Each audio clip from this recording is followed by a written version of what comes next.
Welcome back to the podcast, ladies and gentlemen. I've got a very incredible guest who's very got a lot of depth to her, and I'm really excited to explore those different angles in her passions. I have Katy Bampton with me, ex CrossFit athlete, breath and sensuality coach, sex ed presenter, and has traveled over 27 countries.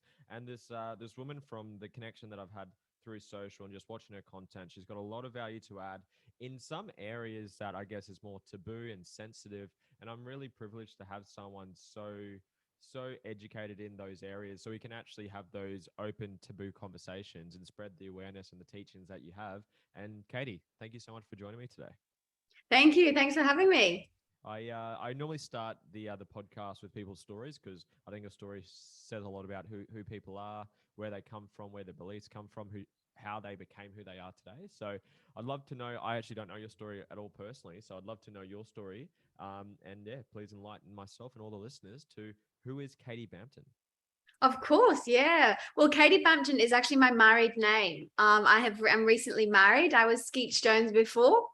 A little country girl from North Wales in the UK, now living this huge life here on the Gold Coast, Australia, and recently married. But I left the UK when I was 18.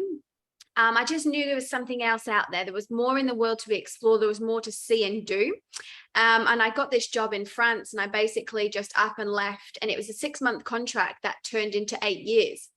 And over those 8 years, I learned how to speak French. I was an entertainer on a holiday resort, working a lot in hospitality. So I worked with a lot of different people from different nationalities, different backgrounds.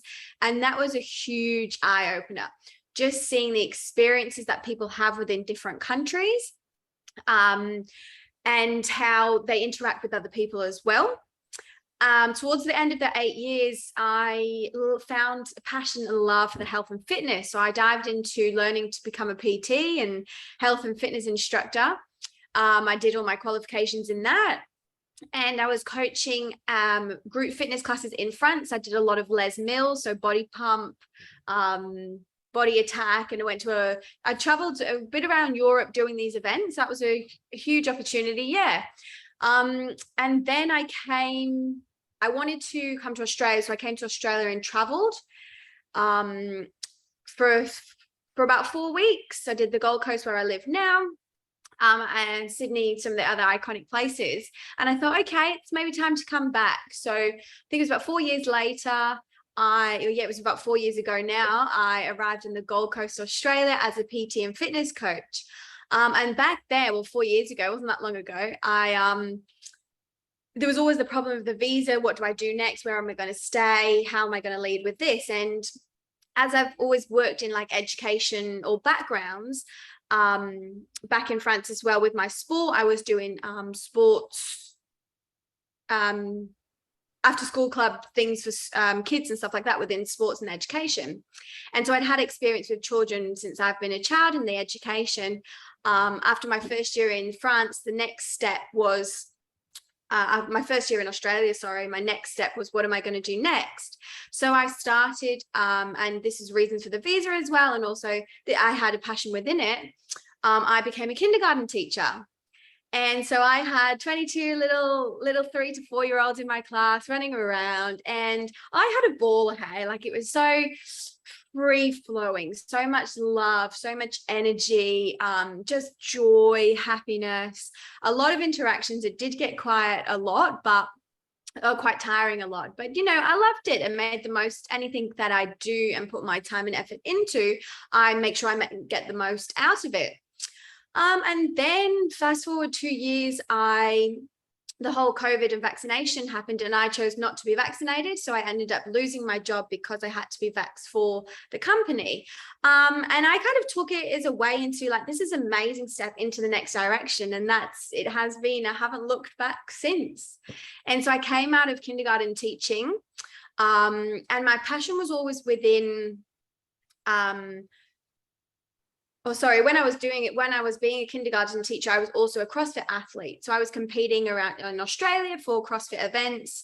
I trained in a local gym here on the Gold Coast, and I had so much passion and drive, and I was committed and disciplined with my food, my sleep, nutrition. I lived in a lot of masculine energy, but that also got me to where I was and was able to compete at a high level within Australia. And so I spent about 2 years doing that same amount. I was in kindy as well. And after about 2.5 years, I did the Torian Pro. So it would have been 2 years ago. The first time I did it in a pair, we won our division. And then the next year I was a team of 4. And after that experience, it was kind of like, okay, I'm so excited. I was so happy that I've got to where I am. What do I want next out of this? And it was either not sacrifice, but give more time and energy to the sport or focus a bit more on myself. And so I kind of thought, there's so much more in the world. There's so much more to be explored. I'm going to choose something else. So I went into triathlon training, and I raced triathlons for about 6 months. And I'm actually just getting back into all of that training now, which is very exciting. And then coming towards doing the triathlon training was like a moment for me to actually ground myself. Running for an extended period of time or swimming with my head down, just focused on the movement and the flow of the body, allowed me to kind of calm myself down from around that high intense energy environment within CrossFit. And that's when I went to a breathwork session. My friend booked me a ticket to go to this breathwork session. I had absolutely no idea what was going on, what I was going to, but I'm all about jumping in the deep end and having a good time. And I've gone to a breathwork and sound event. Oh my gosh, changed my life. And just the steps from like coming from CrossFit to actually grounding into myself and who I am as Katy as a person, and not with those external factors that I was living within, I was able to focus on myself. And the first breathwork journey, it was just phenomenal. I saw many spirit animals and had many realizations, and knew within myself I had a journey to share, to spread that light and happiness and education to others as well. And so I became a breathwork facilitator. And I still am now, holding breathwork events here on the Gold Coast. And breathwork is like about diving into ourselves and switching off from the external world and actually breathing. The difference between breathwork and meditation was kind of, we listen and we think external or internal things, but the breathwork is definitely focused on us, ourselves, and all the energy we have within us. So I was a breathwork facilitator, and still am when I stopped kindy. And then I kept going more into the breathwork. At the same time, I met my now husband, who is Australia's #1 content creator, and has a lot of experience in the adult industry. And obviously, he is my partner. I'm immersed around this. So I kind of fell into that world of this adult industry, the OnlyFans, and I thought, what am I doing here? What am I getting out of this for me? Where's my satisfaction and where's my fulfillment? And then I carried on with my breath work and my journeys. And within that, I saw myself that the step that I'd had into the adult industry was a step for me to be like, sex coaching. And I've always had a passion for coaching and education as a fitness coach or a kindergarten teacher. And I love that as a job. And so I went to study sensuality and sex coaching, and here we are. Yeah, so it's actually a beautiful journey that showed me more of myself. And as I've grown up, as a child in school, like I was like one of the good girls, like you know, a daddy's princess, always had to do the right thing, always kind of search for approval, and that showed in other areas of my life.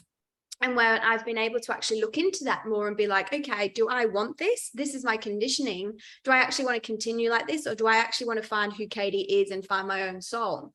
And it was funny because one of my journeys within breathwork and meditation, I kind of found this inner divine goddess, and I've named her Scarlet since. So I'm like, okay, you know, I've got this passion within me for what I do now within the adult industry. Which is being a presenter for Sexpo. So here in Australia, we have a Sexpo event, and I was very lucky to have the opportunity with my husband to do sex education at the Sexpo event. And the Sexpo event is great because a vast variety of people that attend, and everyone is celebrated about them. You know, the moment is about them. There's no judgment, there's no shame. And I absolutely love that, because I think, especially as a female in this world, we've gone through a lot of judgment, guilt, and shame over time, and it's a great way to just be liberated. And so I've been speaking at sex ed events and online. I have a YouTube channel that I do all sex coaching, for example, how to instigate a threesome. I want to watch porn in my relationship, but how do I bring that up with my partner? Is it healthy? What's a safe way to go about it? And all the things in the adult world that are the taboo subjects that I absolutely love. And I do this in a way, I bring this forward by actually tapping into our own self of that, with the breath and the energy, tapping into ourselves, healing any traumas or anything that we need to get to a point, losing that conditioning from the childhood to become an adult and to grow forward with actually what we want in life. You know, we're conditioned to think we've got to do this, this, this, but really we would like to do this, this, this. And that's how my journey got to where I am today. What a story. I've got so many notes, so many questions to ask.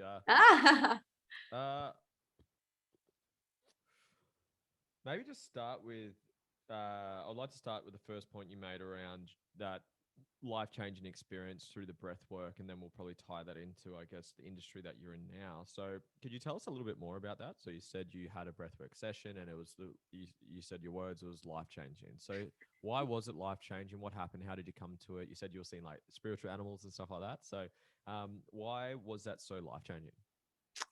I think the experience itself, it was nothing like I've ever done before. The visions that I was having, the feelings of the body was, something completely different to I'd ever experienced in life.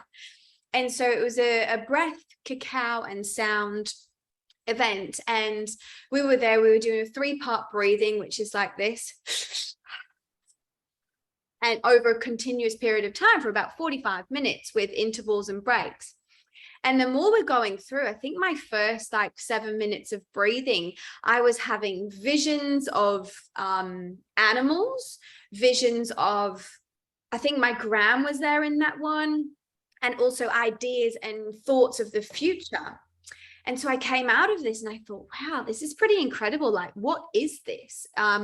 At that point, I didn't know much about breath work or anything like that. So I went researching and looking within. And I used to get a bit of anxiety at the time, and I have for a while, like a couple of years previously.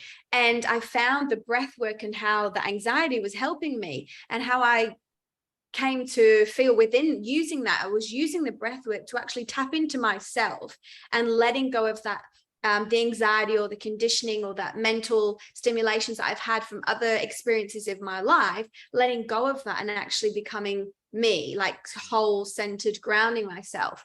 So I came out of the breath work and I was just like, what was that? It was like, it was kind of a mix of like the feeling drunk, but being high, but being so zen. It was phenomenal. Like it's hard to put into words the experience, what it gave. But anyway, it allowed me to see that there's so much potential within the breath work that is so underlooked. For example, I didn't know much about it.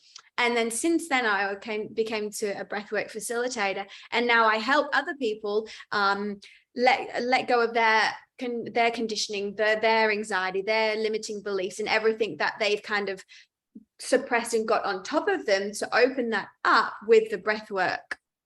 What can someone do now when it comes to breath work? Something basic, whether it's a routine, a morning routine, afternoon routine, or just maybe a couple of exercises that the everyday person listening to this can start to do right now, which can allow them to be more present, less anxious, start to let go of things? What are some practices that, without going to a full ceremony, if they haven't got the resources or the time or the availability, what can someone average everyday person start doing right now?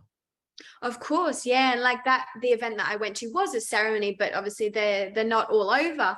But within the breath and within my learnings, what I really what I use for myself, maybe let's go for if you're going to an interview or stressful situations, or you've had a bit of an argument with your partner, or the kids are driving you mad, those things that elevate the body a little bit.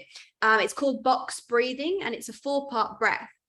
So we inhale for 4, hold for 4 seconds, exhale for 4 seconds, and then hold for 4 seconds. So it's inhale, hold, exhale, hold. And you can see it's box breathing here. So for those visual people out there, anything like in a box, think about 4-part box breathing. And so really focusing, counting 1, 2, 3, 4. And the more you're focusing on what you're doing, we're going to step out of the mind and come into the body. And for example, if we're stressing about an interview, what am I stressing about the interview for?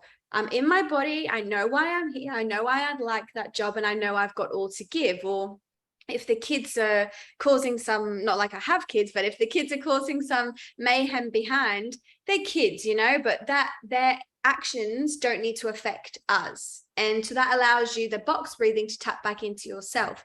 Another one, and this is my go-to every morning, I do the Wim Hof breathing. So this is a base of 30 deep breaths in and out the mouth with a minute hold. And I'll do that 3 times. And this is my favorite go-to, because this just allows you, the first round, you've just got to push through those barriers, get into it.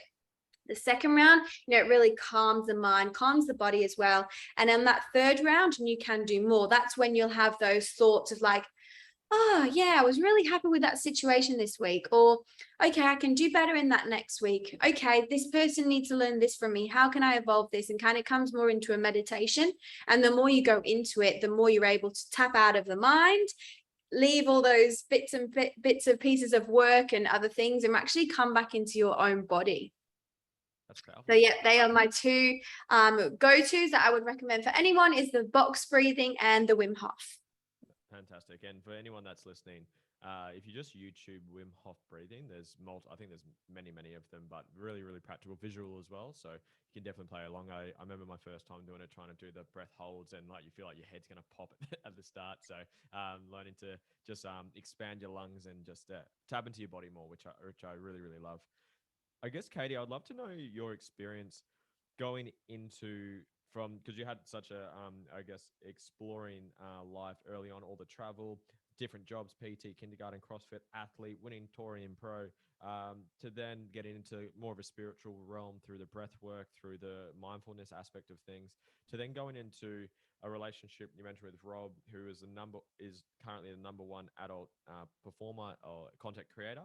I would love to know, I guess, your mindset going through that, and so you know how to, I guess, articulate it for like listeners that have judgment over people that are in that industry. Because I guess I'm guilty in my more naive days of like, if someone does anything in that industry, you put them into a box and you label them, you judge them. They're lesser of people, where they're just people doing what they love majority of the time. So I'd love to know from you, before you got into it, and maybe your mindset going through it, did you have those concerns? Did you have those predetermined judgments? And to then go from not only just before getting married to the number 1 in Australia, you've kind of gone you've gone to the top. So you've kind of had the biggest exposure that I think anyone could ever have. So I'd love to know, from when you were more so literally kindergarten teacher, CrossFitter, to now married to the number 1 adult content creator in Australia. That's quite a transition. So I'd love to know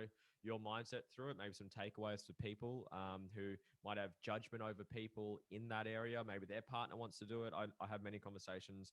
I had a podcast yesterday where a gentleman asked me about like his partner interested in OnlyFans, and he was too insecure to let them do that. I just know it's a can of worms with so many different ways. So I'd love to know your experience, I guess, meeting Rob, and to getting married, to being in the industry now.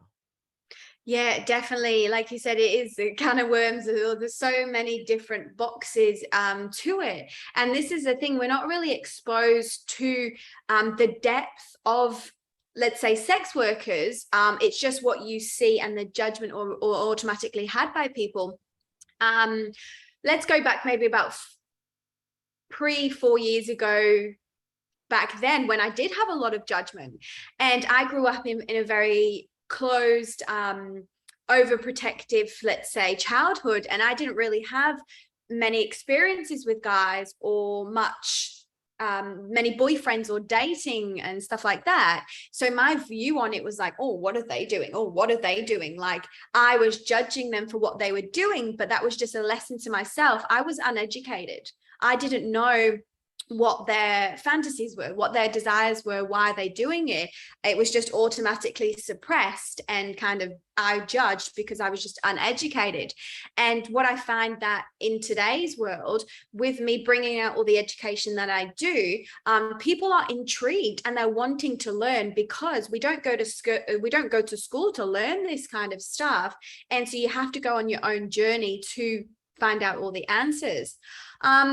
And I guess before I met Rob, maybe 2 years previously, I was definitely opening up into this sexual realm, let's say. I knew I had desires within me, but I was very, I probably had a lot of shame, thinking, oh, that's not okay. We can't do that. Monogamy is it's either monogamy the right way or the highway, you know, and not allowing myself to open to these possibilities until I was like, I remember when I met a girlfriend, and well, she was married, and there was about 8 of them, and they're all couples, and they'd play together.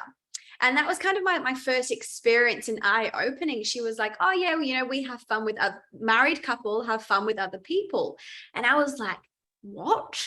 You do that? Like, I was completely gobsmacked. I was like, this is a thing? And it was just, I had absolutely no idea about it. And so one random night, I ended up with them, and I've ended up playing with them, and I had a great time. And at the time, it was a bit odd because I was having sex with one of my good friends' husbands, you know, and it was so mind blowing. But we're all kind of had fun. We laughed after it. We laughed after it the next day, and just like, it was completely normal.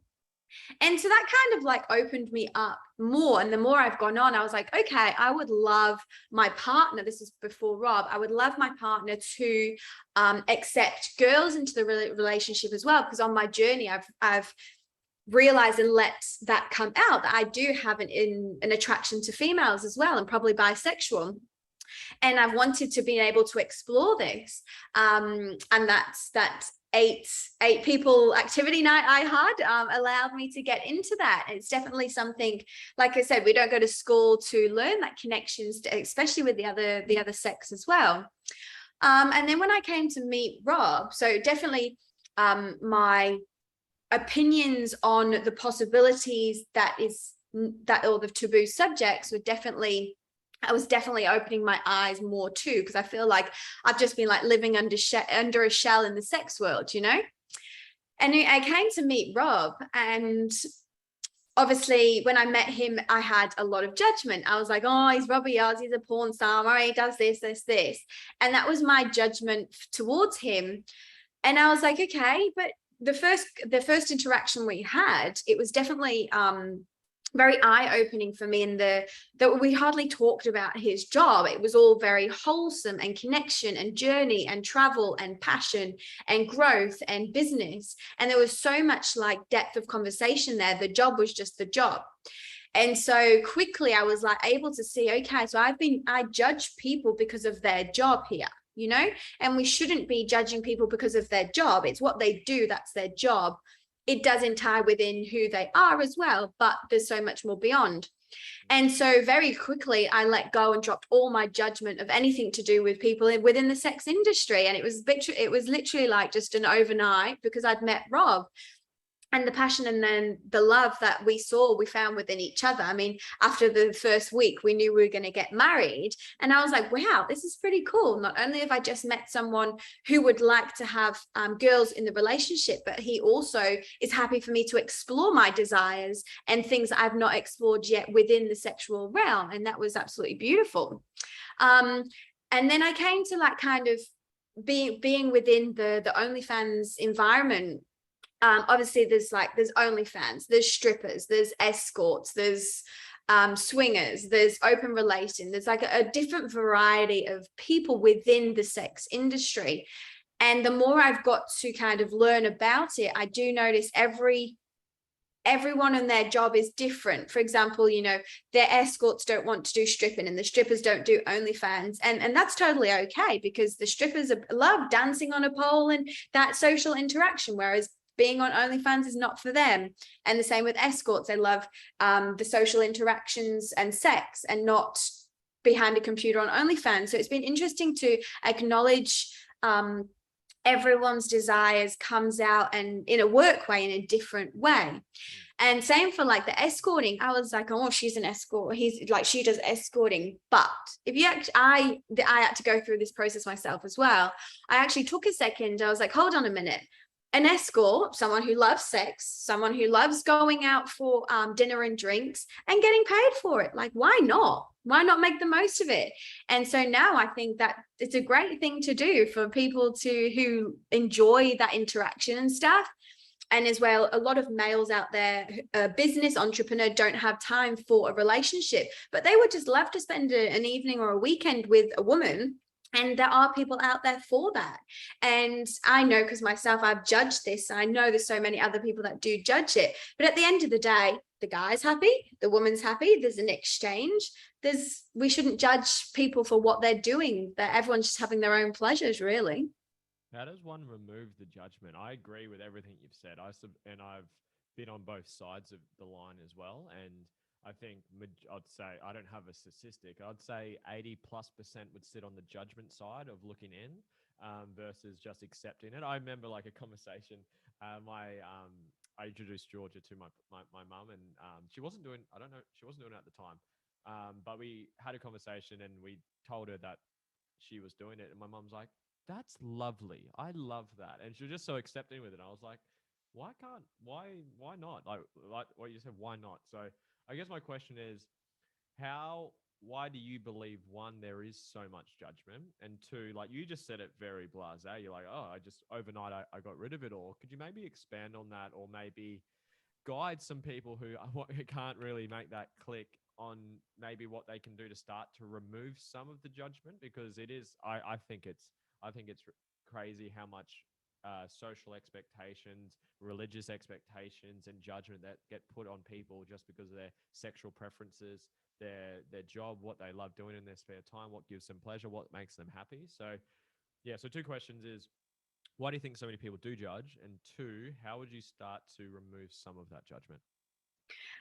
Definitely along the judgment. Why do we judge others? Is a reflection of ourselves. So whatever we are, for example, if I'm here to judge you for you drinking that bottle of water, why am I judging you? Oh, it's actually because I want to have that bottle of water and I'm thirsty too. See? And I actually have got one here right now, but it's, you know, and everyone we meet in our life is a mirror. And so we're going to meet people in our lives that are going to maybe pull us down a little bit or bring us up. And that's just because they're teaching you something. And so for those in the sexual realm, those who do judge sex workers, where within the people who are judging, where are they not happy within themselves, and why are they judging? Do they want to do that as well? Do they not have the confidence to talk about their desires and be more spicy in their life? Or do they have insecurities and jealousies as well? For example, if you're in a relationship and the guy wants to watch porn, that's his desire. That's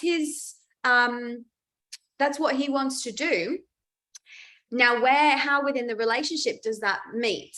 The woman often takes it about her, makes it mean something about her in a way, but if the guy was just doing it, whether he's in a relationship or not, he would still be doing the same thing. So because the woman doesn't like it, should the man be suppressed for watching porn? Or should the woman be able to dive into herself a bit more and be like, okay, I'm not a fan of him watching porn. Why is that? Do I want more sex with my partner? Do I want more intimacy with my partner? Is there things like, if he's watching a threesome, would I like to explore a threesome? And generally, that kind of conversation happens after a while, but normally if that woman judging would be like, oh no, I don't want that, and full stop. but there's so much more deeper. Like, how are you conditioned around sex when you grew up? What was your sex life like? Were you used? Were you not appreciated? Were you told you were fat, you were ugly, you know? And those little comments, they might have just been little comments when we were younger, but they play such a so they play so much a part in our life now. And then so actually diving into those insecurities and jealousies, looking at it in a way of like, okay, we'll use a threesome, for example. The woman in the relationship is bisexual and likes girls. That doesn't mean she wants to go off with a girl. She just wants to explore around females. Whereas the guy is a bit insecure, jealous. So maybe let's work out why he is jealous. Is he worried that she is going to leave him for another woman? Is he worried that he's not good enough? And so all those questions that come around the scenario, there's surface level questions. You have to go deeper into, why am I feeling like that? And then using the breath, this is what I do with my clients, using the breath of coming out of the mind into the body and being like, oh yeah, actually, when I was 18 years old, I was cheated on. So that emotion has stayed within my body. And now in my relationship, it's coming out. So even if my partner wants to explore with females, I was still cheated on. So we need to go back and heal the trauma around being cheated on, because it would be a beautiful experience for two people within a relationship to explore a threesome with a woman as well, or do it together. And that leads on to me making sure your relationship is secure within yourself. And I know Rob and I are so secure, like since the moment we met, so committed to one another, we are able to explore this. And it's been a huge journey. I've basically had like 3 to 5 years of growth, healing trauma, undoing patterns, undoing conditioning in the space of 6 months. So because I obviously met Rob and I've gone from 0 to 100, and I've had no choice but to actually dive into my own insecurities, my own jealousies, and notice things about myself. And it's all about self-awareness. So like I say, if I come back to an example, Rob used to shoot with a blonde girl. And I've never met this blonde girl. I just saw her photo, her picture, and I automatically didn't like her. I was like, I don't like this blonde girl. I don't want to watch it. And I was like, hold on a minute. I've never met her. I don't even know what her name is. Why do I hate her? And then I dived into it back, and it was because I was cheated on with a blonde. My ex cheated on me with a blonde girl back then. And it's just, I've created that pattern, and those patterns will keep on happening. And it shows more within your intimate relationship, because you're often with a person and they bring out so much more in you. But to go back and heal those traumas, those emotions. For example, I know a guy with a small penis will not go and get his small penis out. He literally hasn't been with a woman for so long, because he's so intimidated for having a small penis, because one of his ex-partners like kind of pushed him down, suppressed him for having a small penis. But instead, in that scenario, why not appreciate him for having that small penis? There's so much you can do with a small penis. Just learn about it, educate it, and find different ways that are not going to push him down, but are going to allow the both of you to work together. And I think within a relationship, if you are noticing that things are coming up in maybe that argumentative or in the way, just take a second, stop. Okay, why are we feeling like this? Why is this happening? And let's go a little bit deeper, because normally it has nothing to do with the surface level. It's always deeper from past experiences and emotions that we've held on to and our core beliefs. And you've got to kind of take yourself out of that to be able to come into these new beliefs. But so many people out there are scared to actually dive into their own trauma, their own wounds, to be able to move forward. So if you do want to move forward and have beautiful experiences and enjoy things together with your partner, just do it for you first. Focus on the breath, dive into, okay, why am I like this? And it's going to come back to a reason. And then that'll allow you to move forward in a healthier way. So I hope that has helped those who are also looking within a relationship. If you're wanting these experiences, but your partner doesn't, maybe bring up that conversation. Oh, I've been thinking, what about this? Or how do you feel about this? That was And one of it's my really, questions. yeah, My next question was going to be that. So if you just want to maybe just continue talking on that, is how would either one person wants to or both want to, how would you initiate the conversation? How do you start to even find people? Just the process of getting into playing and experiencing with either singles, couples, whatever the orientation is, just how do you kind of initiate, I guess, opening up the relationship? If it sounds like you're already going there. So if you could just yeah, continue on that, yeah. that'd be awesome. Yeah, definitely. I think the base start with making sure your relationship is secure. So if you have little niggles or quarrels within your relationship, focus on that first and make sure the two people are secure and self-aware of themselves and not living in that anxious attachment to your partner. Because the more anxiousness attachment you have, then it's just going to create that more grip. But the more security you have within yourself, each individual, it's going to advance more. And for example, if one person within the relationship would like to have a threesome, and this is what I do a lot of, I actually have a video coming on YouTube this afternoon of how to instigate a threesome. So you can head over to that and watch it. What's your YouTube But channel called? hey, What's the YouTube channel called? our YouTube channel is Robbie Oz TV. And it's all sex education and entertainment on there as well. Beautiful. And so, for example, within a relationship, if one person would like to explore a threesome, find a time to bring up the conversation when you can actually sit and think about it, and bring it across like, oh, how do you feel about this? Would you like this? What are your desires? And it can either go one or two ways. The person will be like, oh, fuck yeah, let's try this. Let's do this together. I know the perfect person, which is exactly how my husband was.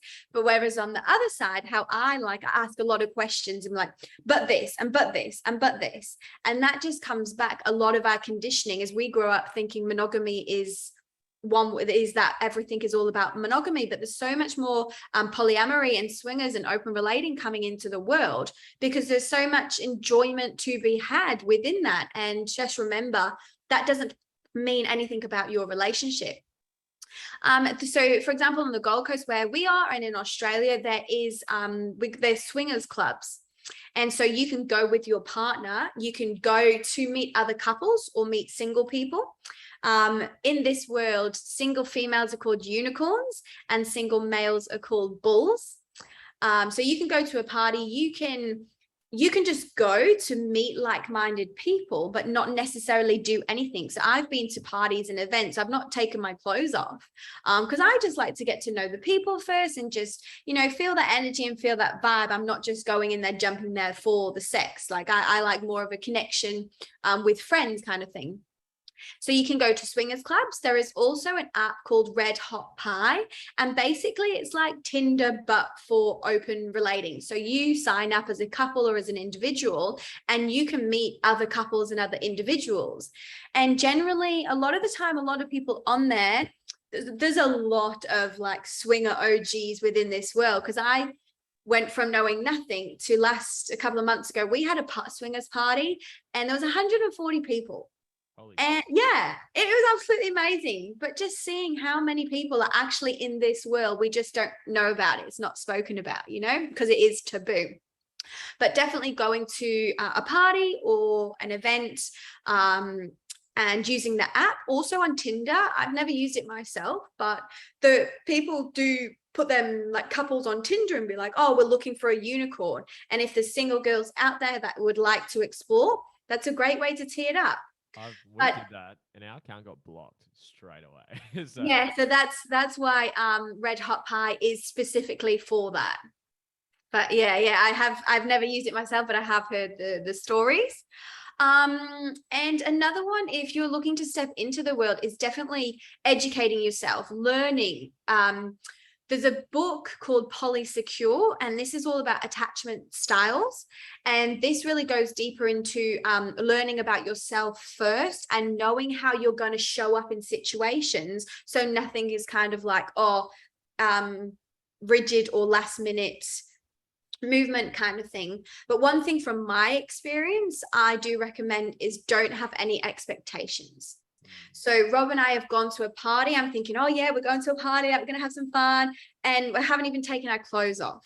And that's okay. I've met new people, made new friends, and then we've met up with them and we've become really good friends later down the track. Especially for guys, you know, you think you go, oh yeah, I'm going to fuck 10 girls tonight. It's not really like that how it happens, because most men go there, and because there's in their mind so much, they won't get it up. And that is completely normal. But also, men struggle to be nude around other men. So dive into your insecurities. Why do I feel that way? And going to play parties allows you to dive into these insecurities and where you feel uncomfortable. And if you feel uncomfortable, and I know because I've been there so much myself, if you feel uncomfortable, push through that. And so many times I could have just left and gone home, but then I wouldn't have had that beautiful experience on the other side of that uncomfortableness. And that's where we grow. And I've taken that from my experience of CrossFit and the athletic background I've had. You have to go through the uncomfortability to be able to grow in whatever subject that may be: finance, business, growth, learning. It's all the same. You've got to push through that. Another one is also the Sexpo events. That's definitely a great one to meet like-minded people, and also come to our parties. Yeah, so Rob and I host play parties, and a lot of our friends are in the open relating world. And I've never met, so in the group we have, you know, normally like if you'd go out on a night out, you have the girls together and then the guys together. There's a lot of separation between those energies. But within our groups, what I absolutely love is everyone is just mixed in with each other. And there's so much presence and safety within the guys as well. For example, if someone was going to cause some trouble, we know we would have so much love within our open group, because everyone's so open-minded, everyone's so lovely. We're not out there to go and get something, you know, we already have that within us, whatever we need. Whereas a lot of guys kind of would go to a party and they go out just to go and hook up with girls. And so that can also lead into tension and the girl feeling uncomfortable, which then doesn't make her feel good and want to go out anymore, you know? So definitely the group that we have, everyone is so caring, so loving. So if anyone's out there and wants to come, we often go to Cali Beach or some evenings in Burleigh, and we just hang out together. No physical interaction, not sex all the time. And it just allows you to see like, oh yeah, okay, like they're in a relationship, they're husband and wife, they're married. And if anyone knows Rob and I, you would see the connection and the depth we have together. But it's also fun to kiss someone else or to have this experience in a threesome together, you know? And just remember, you're doing it together as a team. In a relationship, both of you going as a team. It's not the males really need to be careful like about finding a new woman and just pushing the wife to the side. Don't let that happen, otherwise you'll never have a threesome again. Let the women instigate it. So let the women find that energy and that fire between them and then bring the guy in. However, also some women do like having 5 dicks around them, and that's okay. That's not for me, but some people do. And the biggest thing about it is communication. Speak your desires. And it's hard to speak your desires because we've gone through life being suppressed.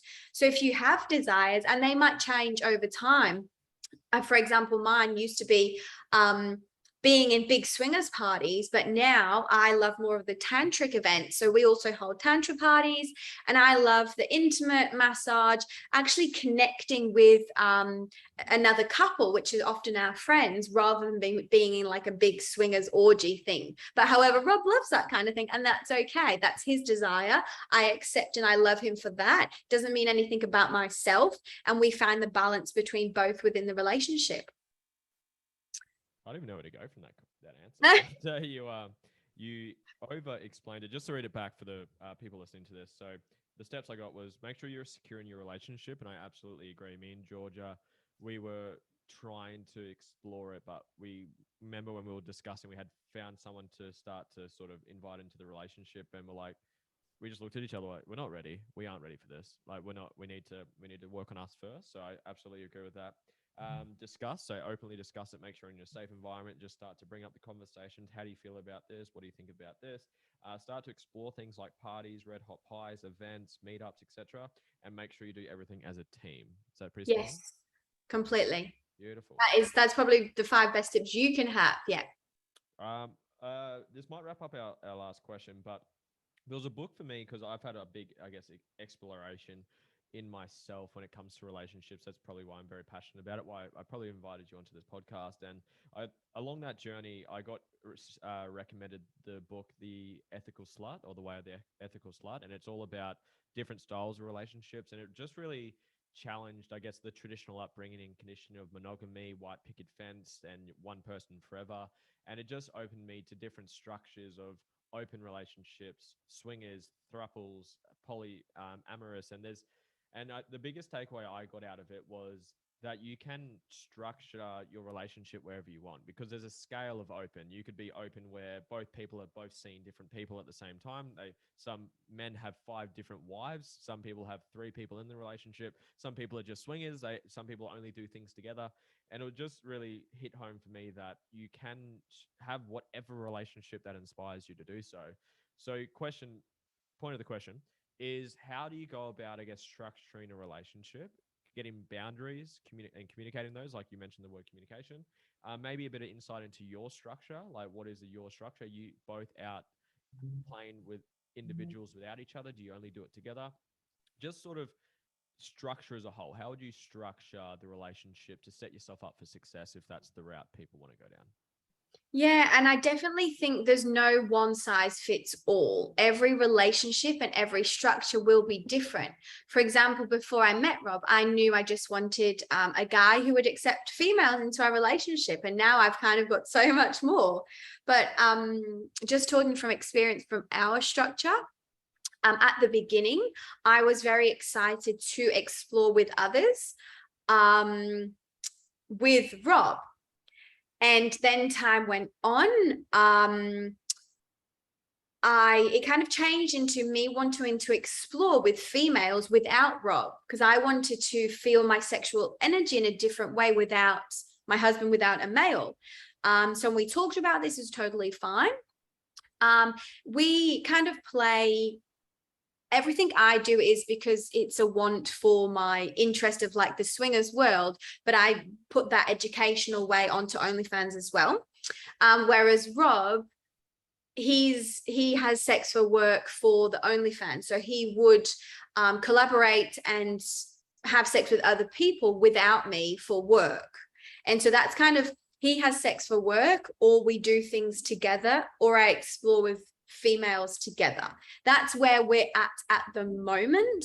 As our relationship has kind of got deeper, and that emotional and that connection of love we have, we notice that our sex and intimate time is completely different to any other experience. And I love the one-on-one time with my husband, and it's very different with someone else. And so at the moment, I like, we have another couple friend that we kind of play with together. But outside of that, at the moment, I'm just very happy with my husband and the couple. I don't need to be I've kind of explored a lot within 6 months, and I'm happy to just like be me at the moment. However, if you're jumping into this for the first time, do it as a team. Do you want a couple swap? Do you want just a female experience? And maybe kind of like go out for dinner and drinks with someone, have the experience, go home, have some fun, then they leave. There's no strings attached. You move on, carry on with your life. However, there is also like in more of an open relationship, the male and female would date other people. And it's interesting because sometimes in a relationship, they want to know what the other person's done and all the details, or they don't. And Rob and I are like, we don't really mind, that's fine. Like, but some are like, oh, tell me this detail. What did he do to you? And how did this feel?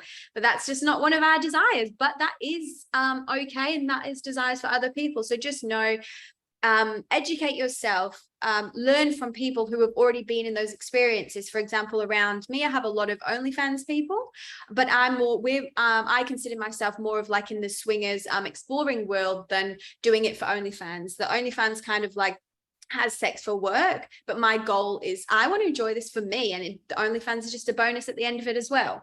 However, you can go, you don't have to do the OnlyFans, but if you obviously people working in a bank and finance and stuff and just want to play on the weekend, just go to a party, communicate, or even invite someone over to your house where in a professional role, like an escort. So an escort, has done this 100 times before. They will come over to the house. You can have that experience together, and then she will leave. Like, there's no strings attached. There'll be no need. It was a paid transaction. There will be no need for any jealousy or envious between you, and you can work and talk around that and like, okay, maybe let's have a couple this time, and just allow it to change over time. Like I said, with Rob and I, it's changed about 3 or 4 times, and this is where we're at the moment. You don't know what's going to be next week. So, but at the end of the day, our relationship is number one. You know, with everyone else, whether we did this or we didn't, the relationship always comes first, and you've got to remember that.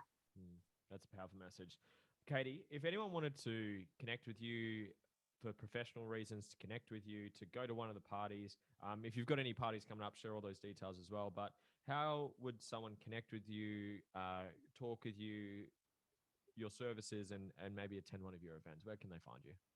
So my Instagram is it's ITSKATYFIT. It's Katy Fit. And I have all my links on there. I do in-person breath and sensuality sessions, and also online as well. You can contact me through there. We have a website, robbieoz.com, and this has all of our online courses, our YouTube link channel, and our OnlyFans, so you can learn and play in that realm, and all the link to the parties as well. We have a party coming up on August the 13th. That is a play party. And we also have my birthday party, a boat party in November, the 5th of November. And same again, it's open, like it's not a swingers party, it's just a general boat party. But if it's a way for you to get to know and get to meet everyone in the open world. Interesting, guys. Katy, I'm sure there's so much we could talk about in this whole realm of this topic, and I just want to say thank you for your time. It's been an absolute pleasure. For the listeners, thank you for getting all the way to the end. Send it to someone that you think would get value from it. Subscribe, comment, or the above, and thank you so much for your time, Katy. Thank you so much. Thank you.